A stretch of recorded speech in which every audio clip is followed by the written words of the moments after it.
Hey everybody, Joe here. And on this channel, we have toured a lot of homes in Florida. However, more specifically, the greater Tampa Bay area. So as we did our tours, we decided to shoot some footage of each of the towns or neighborhoods that we were in and kind of give you an idea of the feel and the vibe of each one in case you may decide to ever move in that direction. You get an idea of what you're getting into. In our last video, we toured the town of Brooksville, which offers excellent affordable housing, employment opportunities, easy commute to Tampa or Orlando, lots of activities downtown, and lots of outdoor activities. Check it out.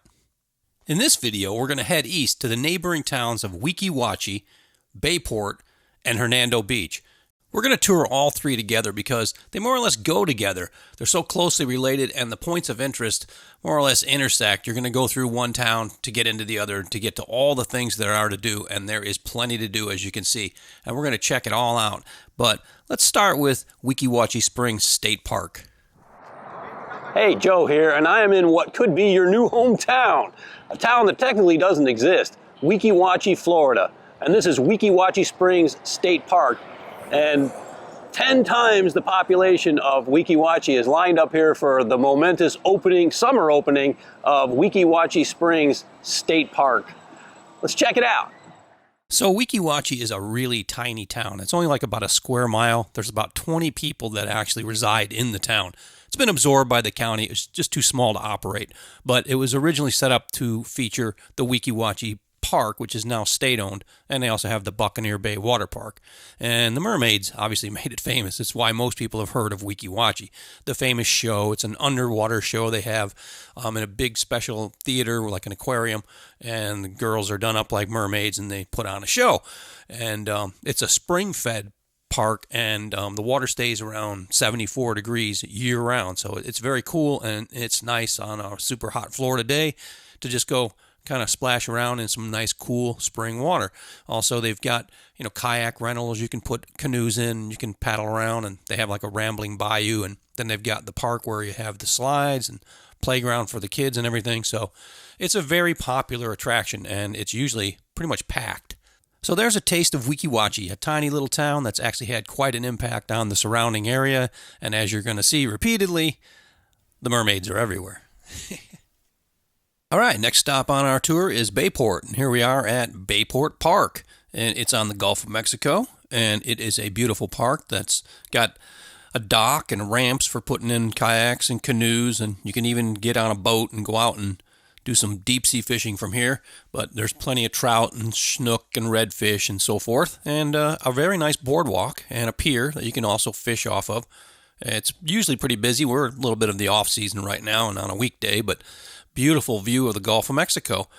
You might even see some dolphins out here and other fish-like wildlife. Yep, a mermaid. All right, next up on the tour, Alfred A. McKeithen Park, otherwise known as Pine Island. Well, Pine Island is definitely the beach destination in Hernando County, that's for sure. There is a small parking fee of $5, and it is open from 8:30 to sunset, but you get a really, really nice day at a beautiful beach with inland waters, beautiful white sandy beaches with palm trees swaying. Then they have this long walk, and it ends in this pier up here where you can view a beautiful vista of the Gulf of Mexico. And as you walk, wander, paddle, kayak, whatever you have, you'll probably see some wildlife, definitely turtles, and maybe, if you're lucky, during the season you'll get to see some of these mermaids. I mean, manatee. That's where the lore comes from. And there is a playground for the kids, and there is a place to get refreshments. So a really, really nice beach destination in Hernando County. All right, let's move along to our next destination, Hernando Beach. All right, welcome to Hernando Beach from the sky. And as you can see, most of the housing out here is built on a canal system, and there are several neighborhoods. If you were to consider relocating to Hernando Beach, you're going to range from deed-restricted neighborhoods to non-deed-restricted, new construction, old construction. Of course, you have to build up if you build out here. As you can see from the aerial map, everything's on the water, which is kind of the point. But you'd have to build like stilt or up if you built something new. These older ones that you're seeing here are from 84 and before. They were grandfathered in. But if you consider all of Florida, this is very affordable living comparatively. I saw a lot out here the other day, and the lot was, I think, $150,000. So it's safe to say you're going to be in the $500,000 range by the time you build here. Now, if you've ever been to a town like this, you know that all the stuff that's right around you is going to be funky little small places on the beach strip, which is really cool. But you do have neighboring Spring Hill and Brooksville with lots of different restaurants, shops, movies and stuff. But everything down here is, you know, what you'd expect. I mean, fish places and stuff and little bars and so forth, places to just go out and enjoy yourself. And there's nothing wrong with that. It's kind of cool. I like it.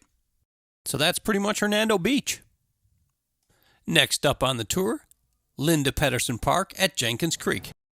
And this is a really nice, peaceful little park here with little canal systems for you to put in your kayak or your canoe, paddle around, hike and everything. And if you're into a little extra work, you can climb up this 40-foot observation tower and take a look around and get a great view from here.